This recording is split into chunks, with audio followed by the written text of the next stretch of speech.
On behalf of the Bullard Independent School District and Bullard High School, I would like to welcome faculty, staff, students, visitors, and honored guests to today's Veterans Day program. Veterans Day originated as Armistice Day, marking the anniversary to the end of World War I on the 11th hour, the 11th day of the 11th month in 1918. General George S. Patton said, "May God have mercy on my enemy, because I will not." To our honored guests, thank you for your commitment and sacrifice to the United States of America so we may enjoy her freedom. May God continue to bless the United States of America. Amen.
I pledge allegiance to the flag of the United States of America and to the republic for which it stands, one nation under God, indivisible, with liberty and justice for all.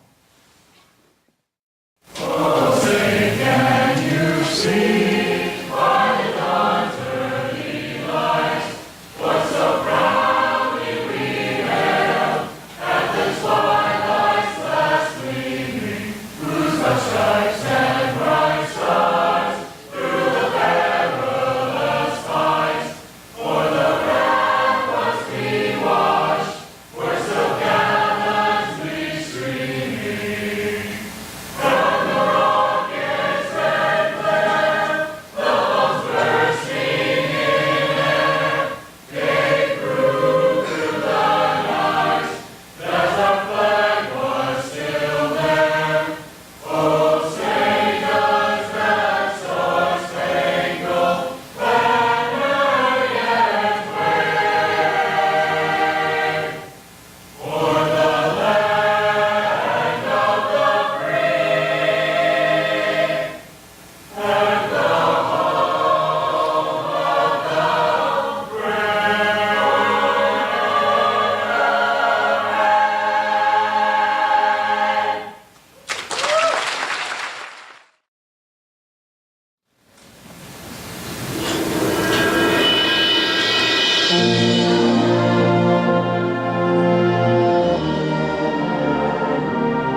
Good morning.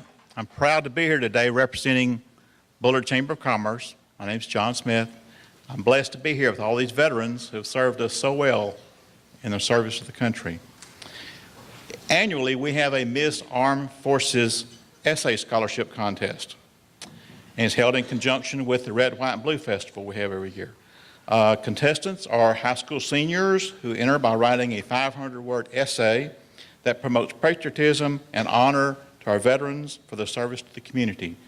They also must complete a minimum of 10 hours of community service. And we have 3 we'd like to recognize this year. So can you come to the front?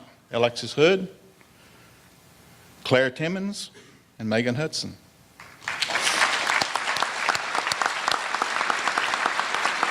Are you Megan? This is Megan Hudson. Megan's our Ms. Armed Forces for 2014. She receives a $500 scholarship from the Chamber to the college of her choice and a plaque. Megan, congratulations. Here's your scholarship information. Welcome. First runner-up was Alexis Hood. So Alexis, on behalf of the Chamber of Commerce, thank you. Congratulations.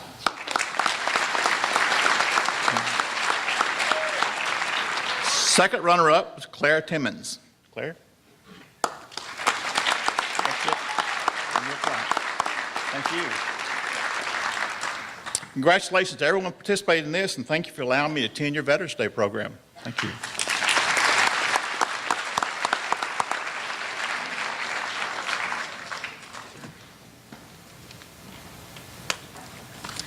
Please stand as I call your name.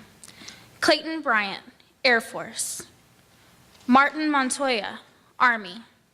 Joe Villa, Army. Walker Shelby, Air Force.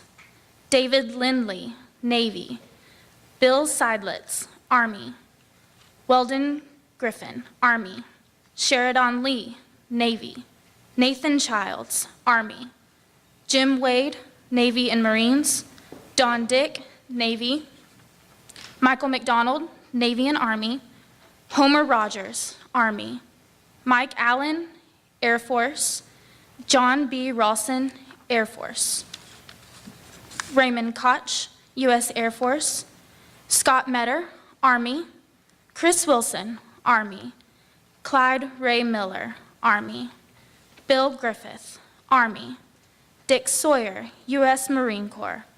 George Miller, Army. Steve McFarland, U.S. Navy. Jonathan Dale Lemons, U.S. Air Force. Bob Gregory, Army. Larry Powell, Navy. Floyd Dempsey, U.S. Marine Corps. Ismay McDonald, U.S. Navy. Jerry Honeycutt, U.S. Navy.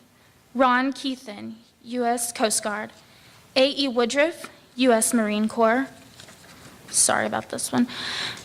Bob Weersey, U.S. National Guard. Robert Henriksen, U.S. Air Force. And Aaron Henriksen.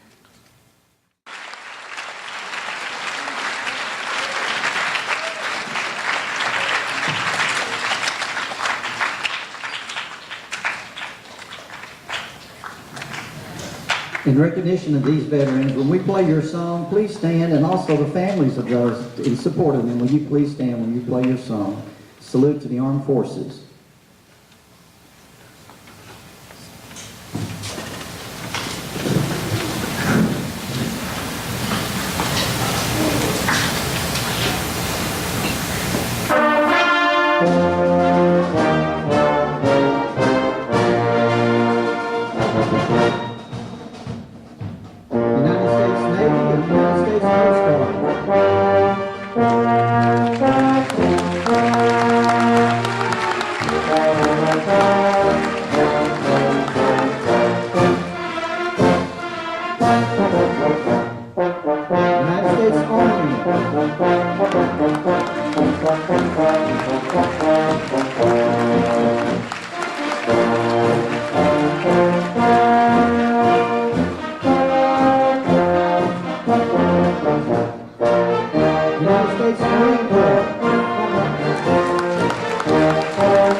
all our veterans.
So here are the 10 lessons I learned from basic SEAL training that hopefully will be of value to you as you move forward in life. Every morning in SEAL training, my instructors, who at the time were all Vietnam veterans, would show up in my barracks room, and the first thing they'd do was inspect my bed. If you did it right, the corners would be square, the covers would be pulled tight, the pillow centered just under the headboard, and the extra blanket folded neatly at the foot of the rack. It was a simple task, mundane at best, but every morning we were required to make our bed to perfection. It seemed a little ridiculous at the time, particularly in light of the fact that we were aspiring to be real warriors, tough, battle-hardened SEALs.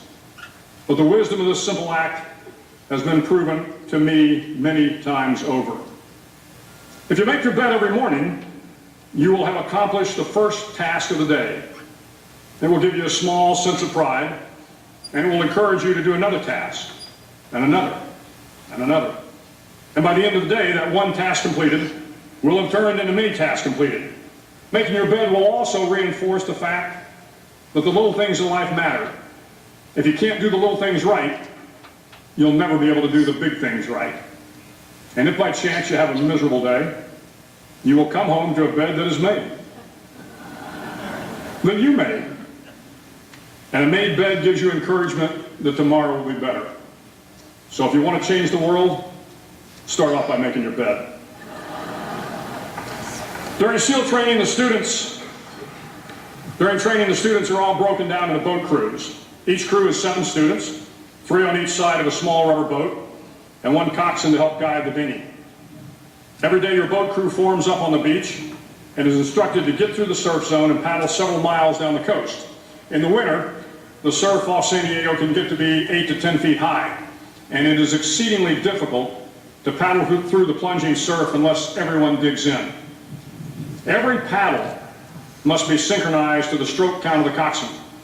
Everyone must exert equal effort, or the boat will turn against the wave and be unceremoniously dumped back on the beach. For the boat to make it to its destination, everyone must paddle. You can't change the world alone. You will need some help. And to truly get from your starting point to your destination takes friends, colleagues, the goodwill of strangers, and a strong coxswain to guide you. If you want to change the world, find someone to help you paddle. Over a few weeks of difficult training, my SEAL class, which started with 150 men, was down to just 42. There were now 6 boat crews of 7 men each. I was in the boat with the tall guys, but the best boat crew we had was made up of the little guys, the Munchkin crew we call them. No one was over 5'5". The Munchkin boat crew had 1 American Indian, 1 African American, 1 Polish American, 1 Greek American, 1 Italian American, and 2 tough kids from the Midwest. They out-paddled, outran, and outswam all the other boat crews. The big men in the other boat crews would always make good-natured fun of the tiny little flippers the Munchkins put on their tiny little feet prior to every swim. But somehow these little guys, from every corner of the nation and the world, always had the last laugh, swimming faster than everyone and reaching the shore long before the rest of us. SEAL training was a great equalizer. Nothing mattered but your will to succeed, not your color, not your ethnic background, not your education, not your social status. If you want to change the world, measure a person by the size of their heart, not by the size of their flippers. Several times a week, the instructors would line up the class and do a uniform inspection. It was exceptionally thorough. Your hat had to be perfectly starched, your uniform immaculately pressed, your belt buckle shiny and void of any smudges. But it seemed that no matter how much effort you put into starching your hat, or pressing your uniform, or polishing your belt buckle, it just wasn't good enough. The instructors would find something wrong. For failing the uniform inspection, the student had to run, fully clothed, into the surf zone, then wet from head to toe, roll around on the beach until every part of your body was covered with sand. The effect was known as sugar cookie. You stayed in the uniform the rest of the day, cold, wet, and sandy. There were many a student who just couldn't accept the fact that all their efforts were in vain, and no matter how hard they tried to get the uniform right, it went unappreciated. Those students didn't make it through training. Those students didn't understand the purpose of the drill. You were never going to succeed. You were never going to have a perfect uniform. The instructors weren't going to allow it. Sometimes, no matter how well you prepare or how well you perform, you still end up as a sugar cookie. It's just the way life is sometimes. If you want to change the world, get over being a sugar cookie and keep moving forward. Every day during training, you were challenged with multiple physical events: long runs, long swims, obstacle courses, hours of calisthenics, something designed to test your mettle. Every event had standards, times you had to meet. If you failed to meet those times, those standards, your name was posted on a list, and at the end of the day, those on the list were invited to a circus.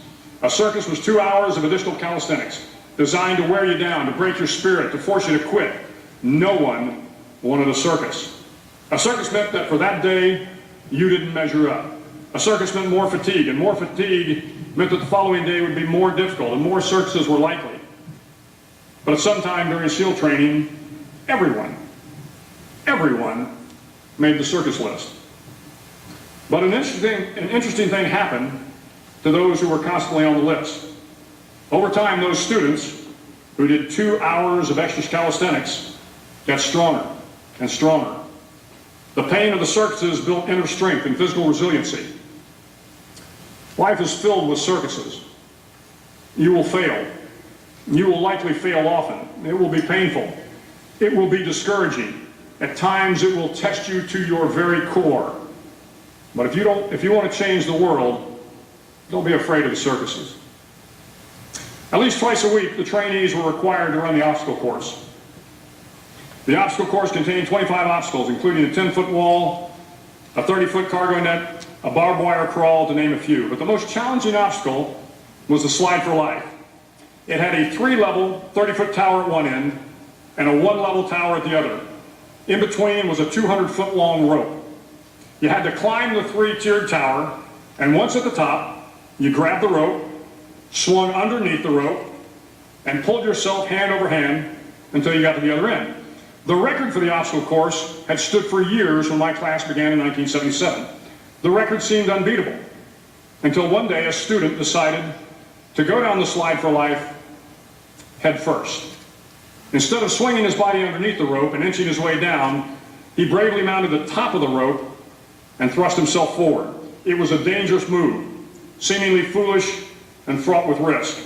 Failure could mean injury and being dropped from the course. Without hesitation, the student slid down the rope perilously fast. Instead of several minutes, it only took him half that time. And by the end of the course, he had broken the record. If you want to change the world, sometimes you have to slide down the obstacles head first. During the land warfare phase of training, the students are flown out to San Clemente Island, which lies off the coast of San Diego. The waters off San Clemente are a breeding ground for the great white sharks. To pass SEAL training, there are a series of long swims that must be completed. One is the night swim. Before the swim, the instructors joyfully brief the students on all the species of sharks that inhabit the waters off San Clemente.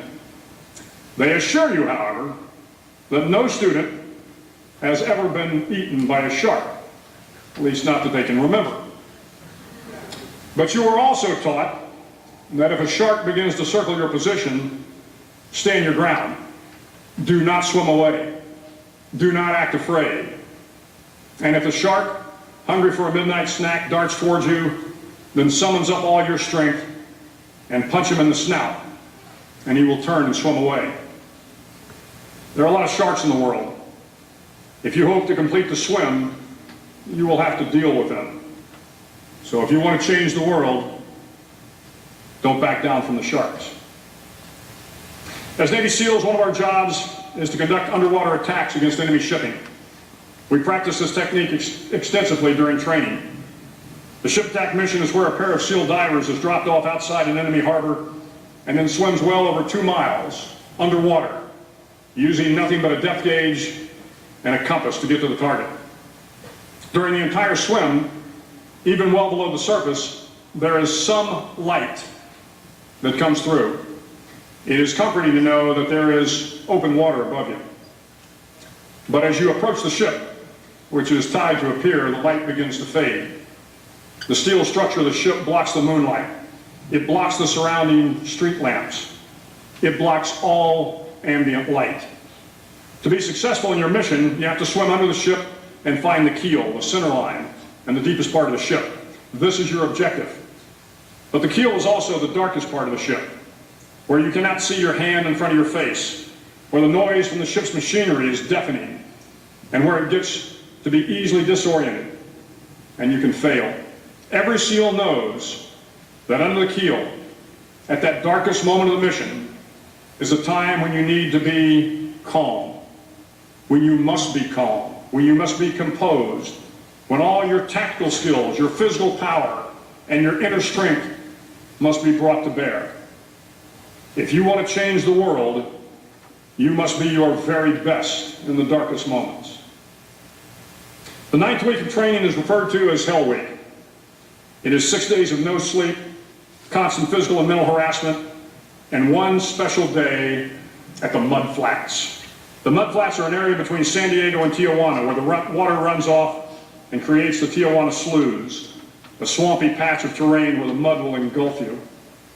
It is on Wednesday of Hell Week that you paddle down to the Mud Flats and spend the next 15 hours trying to survive this freezing cold, the howling wind, and the incessant pressure to quit from the instructors. As the sun began to set that Wednesday evening, my training class, having committed some egregious infraction of the rules, was ordered into the mud. The mud consumed each man till there was nothing visible but our heads. The instructors told us we could leave the mud if only 5 men would quit. Only 5 men, just 5 men, and we could get out of the oppressive cold. Looking around the mud flat, it was apparent that some students were about to give up. It was still over 8 hours till the sun came up. 8 more hours of bone-chilling cold. The chattering teeth and the shivering moans of the trainees were so loud, it was hard to hear anything. And then one voice began to echo through the night. One voice raised in song. The song was terribly out of tune, but sung with great enthusiasm. One voice became 2, and 2 became 3, and before long, everyone in the class was singing. The instructors threatened us with more time in the mud if we kept up the singing, but the singing persisted, and somehow the mud seemed a little warmer, and the wind a little tamer, and the dawn not so far away. If I have learned anything in my time traveling the world, it is the power of hope. The power of one person, a Washington, a Lincoln, King, Mandela, and even a young girl from Pakistan, Malala. One person can change the world by giving people hope. So if you want to change the world, start singing when you're up to your neck in mud. Finally, in SEAL training, there's a bell. A brass bell that hangs in the center of the compound for all the students to see. All you have to do to quit is ring the bell. Ring the bell, and you no longer have to wake up at 5 o'clock. Ring the bell, and you no longer have to be in the freezing cold swims. Ring the bell, and you no longer have to do the runs, the obstacle course, the PT, and you no longer have to endure the hardships of training. All you have to do is ring the bell to get out. If you want to change the world, don't ever, ever ring the bell. To the class of 2014, you are moments away from graduating. Moments away from beginning your journey through life. Moments away from starting to change the world for the better. It will not be easy, but you are the class of 2014, the class that can affect the lives of 800 million people in the next century. Start each day with a task completed. Find someone to help you through life. Respect everyone. Know that life is not fair and that you will fail often. But if you take some risks, step up when the times are the toughest, face down the bullies, lift up the downtrodden, and never ever give up. If you do these things, the next generation and the generations that follow will live in a world far better than the one we have today. And what started here will indeed have changed the world for the better.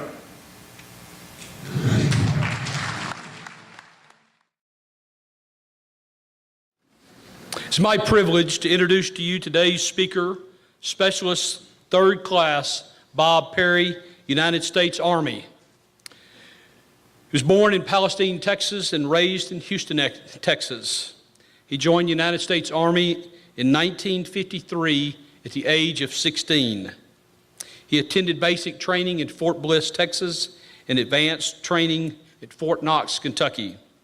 He served as a tank gunner. He served 18 months in Korea, including his 18th and 19th birthday. Upon discharge from the United States Army, he attended San Jacinto Junior College and Texas A&M University. He served as Houston County Sheriff for 6 years. In 2010, retired from the Texas Department of Criminal Justice as a correctional officer. He is currently the president of the East Texas Korean Veterans Association in Tyler. Please welcome Specialist Third Class Bob Perry.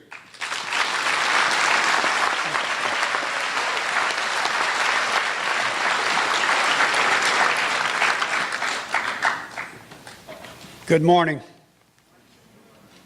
Good morning, Leopards. I want to thank Mr. Franks, Mr. Richardson, for allowing me to speak. It is a privilege and an honor. I am not a stranger to Bullard. I have escorted Tyler up and down these halls several times, and I have probably subbed for half the teachers here. So I've been around Bullard for a while. I also officiate your volleyball games and your girls' softball games, so I know Bullard. Thank you for allowing me to do this. Today is a day we call Veterans Day. It is a day we set aside to honor all veterans. To me, it's kind of like Mother's Day. If you're only going to honor your mother one day a year, you're in trouble. That's the way it should be with veterans. We should honor our veterans every day, not just one day a year. When you see a veteran, don't hesitate to thank them. It means a lot, especially your Vietnam vets. They got a raw deal when they came back. They were ordered not to wear their uniforms off base or they'd get spit on. Thank goodness we've got some patriotism back in our country. What is a veteran? What is a fighting man? I have a little saying here I'd like to read to you. It's called Our Average Military Man. The average age of the military man is 19 years. He is a short-haired, tight-muscled kid who under normal circumstances is considered by society as half man, half boy, not yet dry behind the ears, not old enough to buy a beer, but old enough to die for his country. He never really cared much for work, and he would rather wax his own car than wash his father's. But he has never collected unemployment either. He is a recent high school graduate. He was probably an average student. He pursued some form of sport activities. He drives a 10-year-old jalopy, and he has a steady girlfriend that either broke up with him when he left or swears to be waiting when he returns from halfway around the world. He listens to rock and roll, hip-hop, rap, jazz, swing, or a 155 howitzer. He is 10 or 15 pounds lighter now than when he was at home because he is working or fighting from before dawn to well after dusk. He has trouble spelling, thus letter writing is a pain for him. But he can fill strip a rifle in 30 seconds and reassemble it in less time in the dark. He can recite to you the nomenclature of a machine gun or grenade launcher and use either one effectively if he must. He digs foxholes and latrines, and he can apply first aid like a professional. He can march until he is told to stop, or he can stop until he is told to march. He obeys orders instantly and without hesitation. But he is not without spirit or individual dignity. He is self-sufficient. He has 2 sets of fatigues. He washes one and wears the other. He keeps his canteens full and his feet dry. He sometimes forgets to brush his teeth, but he never forgets to clean his rifle. He can cook his own meals, mend his own clothes, and fix his own hurts. If you're thirsty, he'll share the water with you. If you're hungry, he'll share his food. He'll even share his ammunition when you're in the midst of a battle if you run low. He has learned to use his hands like weapons, and weapons like they were his hands. He can save your life or take it, because that is his job. He will often do twice the work of a civilian, draw half the pay, and still find ironic humor in it. He has seen more suffering and death than he should have in his short lifetime.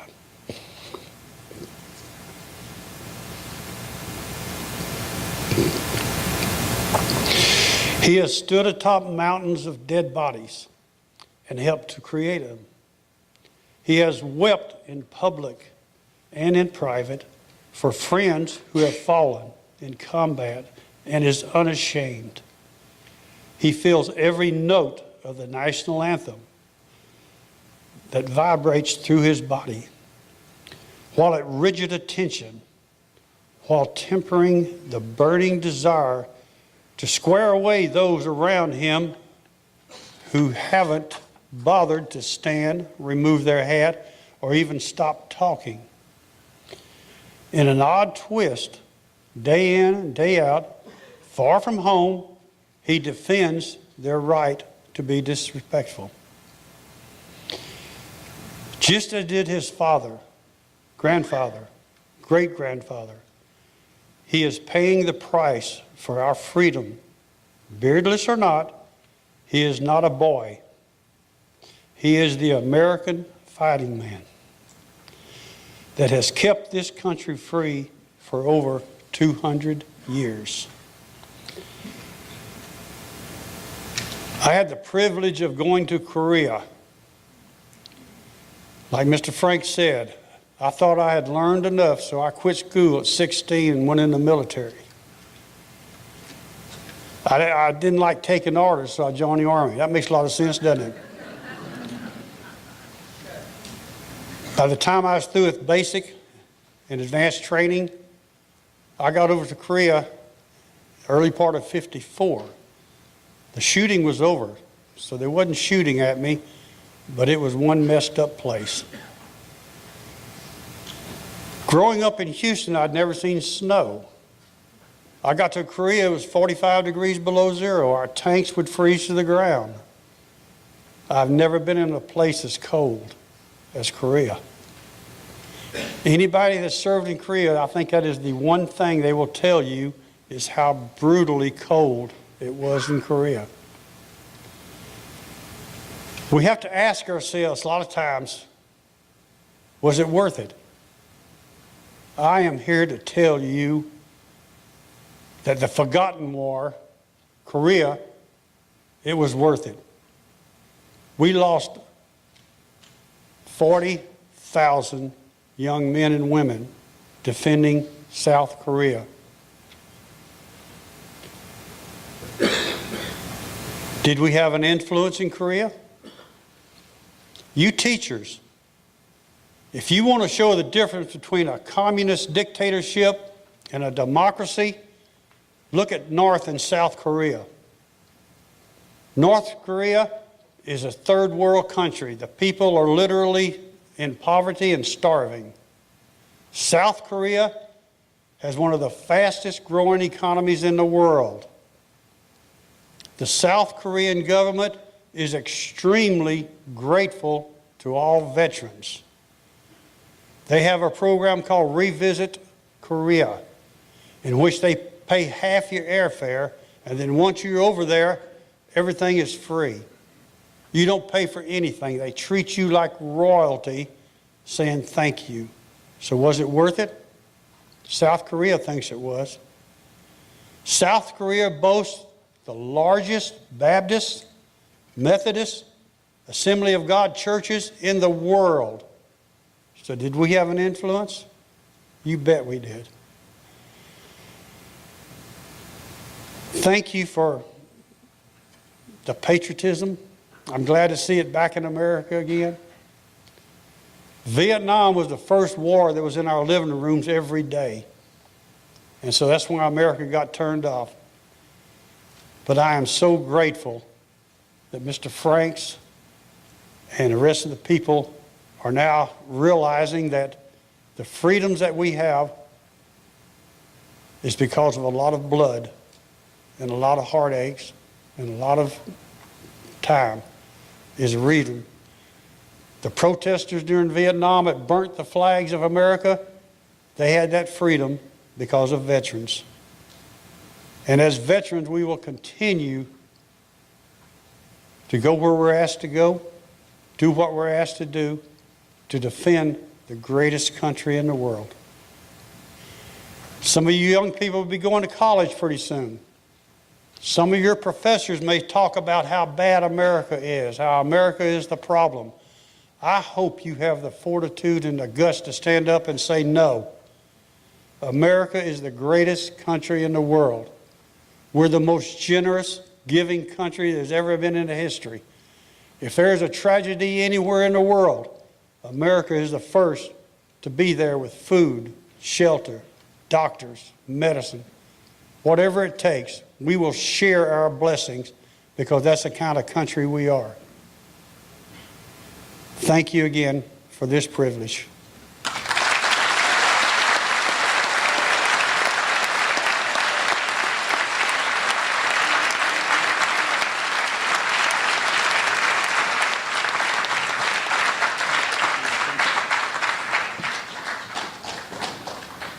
Please stand and bow with me for a moment of silence and remain standing for the playing of taps, retiring of the colors, and the playing of God Bless America and Stars and Stripes Forever.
Let's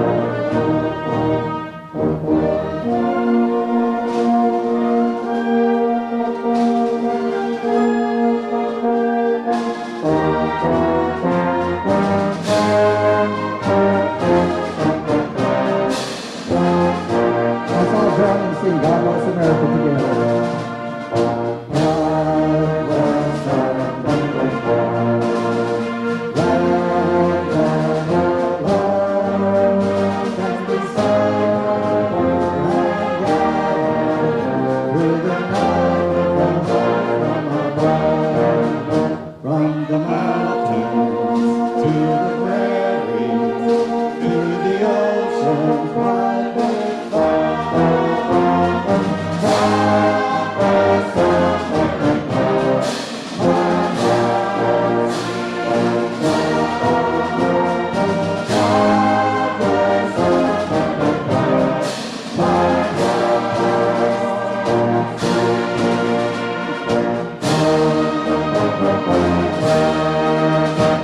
May God bless America. Amen.